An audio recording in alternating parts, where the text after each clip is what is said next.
झकास हम अपना क्लास में लइका करेलो समार बैठे खाती पास में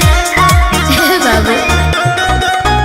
बानी सबसे झकास हम अपना क्लास में लइका करेलो समार बैठे खाती पास में सभे करेला बड़ाई हम केने केने जाई केहू कहे अमर पाली केहू लूलिया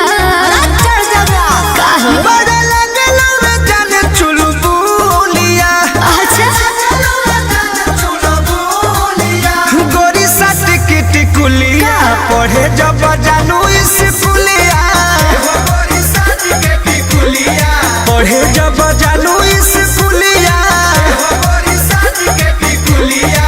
अरे चुप रहो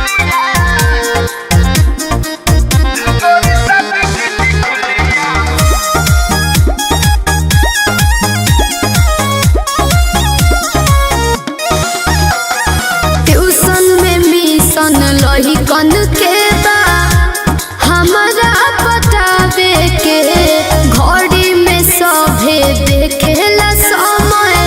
हमारा जाए आवे के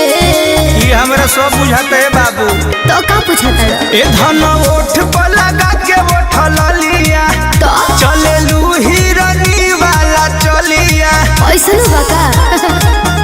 चिझना हवे जान तू ममोलिया मत सट के टिकुलिया पढ़े जब जानू स्कूलिया पढ़े जब जानू स्कूलिया